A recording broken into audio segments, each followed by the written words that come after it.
future has got me so happy. It gives me the warm and fuzzies inside, man.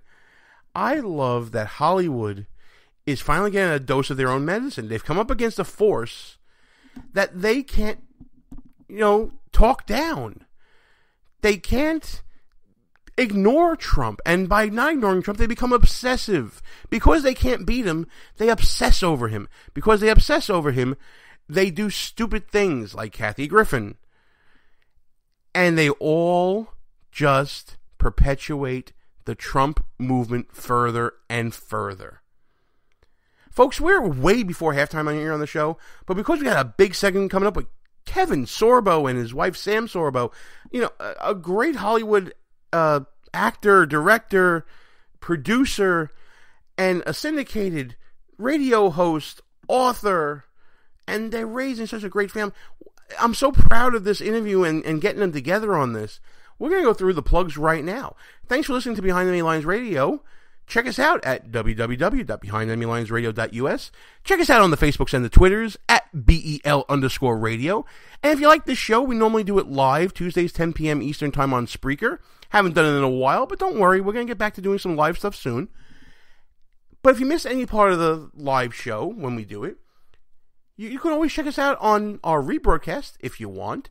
You can go back and listen to that. There are rebroadcasts scheduled throughout the week on WJHC 107.5 FM in Jasper, Florida. Florida strong, baby. Everybody in Florida, we're still thinking of you, even though the storm's been gone for a week and people have moved on from the news cycle. We're still with you here on this show. Also listen to us at Let's Talk 92.1 FM, WDDQ, Adele, Georgia. And, of course, News Talk 1330 AM, WLBB in Carrollton, Georgia. All of which are a part of the Talk America Radio Network. You can also check us out at High Plains Talk Radio, Sackheads Media, KLRN Radio Online. You can also check us out at ICRN, the Internet's Conservative Radio Network, and of course, Lanterns Radio, lanterns.buzz, one of the fastest growing internet stations in the interwebs. You can also check us out if you miss any of the rebroadcasts during the week. No problem, we got you covered. We're available as a podcast as well. We're on iTunes, Spreaker, Stitcher, TuneIn, Podbay, Player FM. You can check us out at Google Play Music, SoundCloud, Auto Radio, the new project of SiriusXM, and of course the mighty, mighty iHeartRadio Network. Yeah, we actually got on there. I can't believe it either. Folks, we're going to take a quick break. When we come back, Kevin and Sam Sorbo talking about their new movie, Let There Be Light. Gene Baradelli, Behind Enemy Lines. We'll be back right after these brief words. If you're a long-time listener of the show, or maybe this is your first time listening, you can probably tell that me and the gang here, we like to have our share of fun, whether it's on or off the air. We talk about 2-drink minimum radio and no medication Wednesdays or whatever day it may be. That's why when we found the people at Less Government, More Fun, we knew it was a match made in heaven with this show. Folks, we live in a time where government is out of hand. Our founding fathers did not intend government to be all-consuming in all parts of our lives. That's why we are telling you to go to lessgovmorefun.com, check out the website, check out the swag. What the people want is less government, more fun. Pass it on, make it happen. Who might you save? Your mother, your father, your husband, uncle, aunt, son. Learn FAST, F-A-S-T, the sudden signs of a stroke, and you could save. Your friend, teacher, boss. F, face drooping. A, arm weakness. S, speech difficulty. T, time to call 911. F-A-S-T. That's F, face drooping. A, arm weakness. S, speech difficulty. T, time to call 911. The sooner they get to the hospital, the sooner they'll get treatment. And that can make a remarkable difference in the recovery of your neighbor, the waiter, grandmother, grandfather. So learn FAST, the sudden signs of a stroke, then pass it on, because you never know who might save you. Your wife, your colleague. Spot a stroke fast. Visit strokeassociation.org. Brought to you by the American Stroke Association and the Ad Council. Behind Enemy Lines Radio is all about being right. No, seriously, it is. If you ever listen to Russ Gallo or me go back and forth on some issue, we always want to make sure that we remember who said what and when we said it. That's why we go to goonrecord.com. It's a brand new social media website. Challenge people on what they believe, whether it's in politics, sports, entertainment, finance, whatever. There's a category for you at goonrecord.com. Check it out right now. Tell us, what do you stand for? It's time for you to go on record. Behind Enemy Lines. Back on the air. Gene Baradelli, back behind Enemy Lines. Joining me on the phone right now, it is such an honor to welcome back to the show. I've had them on separately, but this is the first time we're getting them together. Kevin and Sam Sorbo, guys, thanks for coming on. I think this is the first time we've been together in a long time, right, Kevin? Yes, first time. And you see, that's how rumors get started, so I don't even want to go there. So first off, congratulations on this beautiful and inspirational film that you guys have created called Let There Be Light. It's going to be released October 27th. And I was talking to Kevin off air for a second, Sam. Between writing books, TV appearances, writing in this movie, directing, Kevin directed the movie, you guys both co-produced the movie. I want to introduce us to a little concept called sleep. Where do you guys even find the time to do all this and then raise such a beautiful family? Aw, that's very sweet. Sleep is something that Kevin and I guess we both struggle with. We're just very busy, but we love doing what we do, so it's not a hardship. It's just the way that it is. Well, I guess when you don't carry it as a burden, it makes it that much easier. Kevin, let's talk about the film. When did the concept of Let There Be Light first come across your mind, your desk, and how did it all begin? Well, it really wasn't my idea, so I think Sam should answer this question because she wrote the script, and I'll take it.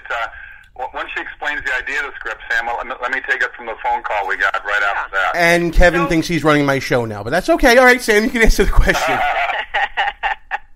He does it to me all the time, Gene. No, I'm kidding. So I just had this idea. What would it look like if the world's greatest atheist had a near-death experience that challenged his worldview? And that would be watching a guy spiral out of control. That's drama. That would be really dramatic and all the different avenues we could explore. So I called a friend of mine who's a screenplay writer, a very well-known Hollywood screenplay writer. He wrote The Hurricane with Denzel Washington and Wyatt Earp with Kevin Costner. And I said, hey, Dan, I have an idea for a screenplay. Would you consider writing it with me? And of course, he said no, because he's a really well-known screenwriter.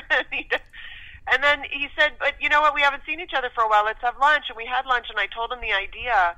And it immediately appealed to him because it's a very human story. It's the human condition is we are all going to die, and we all wonder what that's going to be like. And so not only that, just the drama of confronting basically your biggest fears and life lessons and all that. And so he jumped right on board. And about 2 weeks later, Kevin will tell you what happened. I get a phone call from Sean Hannity. And I've been on Fox many times because they're one of the few outlets out there that'll let you come and talk about God in movies. So he said, look, I love your movies, God's Not Dead, What If, Abel's Field. Do you have something like that? And I said, well, just so happen we do. So my wife and I and Dan Gordon flew to New York City. We pitched him. And 30 minutes later, he wrote a check. And within 4 or 5 months, we were down filming in, actually at this time last year, August and September, in Birmingham, Alabama. And the movie is now done. It opens October 27th, Let There Be Light. So people can go to lettherebelightthemovie.com. But that's how the whole thing came together so quickly, which is unusual because most movies from idea to screen take 3 to 5 years. This thing took about a year and a half. So we call it a God thing. It's pretty amazing that this has happened as quickly as it has. Yeah, I was just about to say, I very rarely in my professional legal life hear about someone just accepting a first offer like that. For anything, let alone a Hollywood production. There's obviously that tells you right then and there this movie is inspiring even before it was made. Let's talk a little bit about the burden that you had, Kevin, in both starring in it and directing. That had to be an interesting experience. Well, I started directing back in my Hercules years, so I love the process. Acting is still my first and foremost passion, but it was sort of thrust on me between Sam and Dan Gordon. They just said, "No, you're going to direct this," and I said, "Oh, okay." So it just kind of happened that way. But I had a great support team down there. Sam's got her ideas, Dan's got his ideas. We had a great DP that had ideas. And I think everybody, when they read a script within the industry of this business, so often you hear, "Oh, the book was so much better than the movie," because when people read something, their mind sort of sees it in a certain way, so they're stuck with that. But I certainly had a vision for it, and but I had a great support team around me, and it went really well. I mean, I would have liked to have more days, but when you're doing a low budget movie, you got to shoot in X amount of days. But it was, you end up being 18-hour days, but it's just kind of the way it is, and you lock yourself into it and go for it. But I'm very happy with the results of the movie, and I think people will be as well. Now, this movie was also indeed a family affair because you guys had your two sons acting, and I heard that they actually had to audition to get the roles. Is that true? Yeah, I insisted that it was actually Dan's idea. He's like, "Yeah, the boys should be in it," and I'm like, "Really?" And I talked to Kevin, and we decided that the boys really had to audition because, the first thing that people are going to say is, "Oh, of course, they won't be good actors because they only got the job because," right? Yeah, and that's never happened in Hollywood before. But I wanted them to be kind of above criticism, and so we auditioned them. And Kevin and I both were kind of blown away with how easily they took to the roles and how well they did on basically their first audition. And so we cast them, and then after the fact, we realized how much money we saved by casting them. So. Yeah, but the reality is they've been taking acting classes for the last 3 years, and they have done it. They actually steal the movie. They're the comedic element of the movie, and they did a great job. I'm very proud of them. Yeah, absolutely. And as I'm looking at the cast here, you have a lot of people that will be recognized on screen. They may not necessarily by name, but just to throw some names out there, you got Travis Tritt in the movie playing a role of I guess that's the surgeon. That has to be brilliant casting right there. And Daniel Roebuck is in it as well. People will recognize him from various movies. How was it in casting? Did you find there was just as much excitement in the casting as there was in the getting the production straightened out? So the casting was obviously, casting is a complicated process because you have to work on people's schedules, if they're available or not, and we went through a lot of that. But what we found with this movie is people reached out to be part of the movie once they heard that we were making the movie. So it was kind of Dionne Warwick read the script and said, "Yes, I want to do this." And so we just moved a couple of mountains in order to get her there and get her involved in the movie. Travis Tritt was kind of a similar story. He had I think he was on tour, but, we found the one day that he could stop over and do his part and then be on his way kind of thing. And there are a couple of casting stories in the movie that were really astonishing we had one gal who, she accepted the role, and then she nearly lost it because somebody along the food chain found out that she was a kidney patient and that she did dialysis every night. And so they tried to pull her off the movie. And we had somebody else intervene. I didn't even know this was going on behind the scenes, frankly. And somebody else intervened and said, no, she took the role. She obviously feels that she's capable of doing the role. And then when she told me the story, she said, Sam, I prayed about this movie, and I prayed to God. I said, God, if I can do the movie, then please let me do the movie. But if I can't do the movie, please don't give me the role. And so she came on set, and we didn't even know it until the end of shooting when she told me that story. But she went home and did dialysis every night in her hotel room. And she turned in a spectacular performance. And she was great to work. I mean, it was just the whole experience was really an amazing, wonderful experience. Well, you also, like you mentioned, Travis Tritt and Dionne Warwick, they both reached out to us saying they would love to be part of this movie in some way. So it was incredible to have such huge talent come on board. And Dionne Warwick sings one of the main title songs in the movie as well. You talk about tremendous talent. We got to talk about Kevin Sorbo and the way that he can turn out a performance of being a hardened atheist, even though his personal story and his personal background. Where do you find it in yourself to be able to pull out these compelling characters? Well, I just channel all the angry people I see on Facebook and Twitter, and then I'm there. Social media, it is one big dumpster fire, isn't it?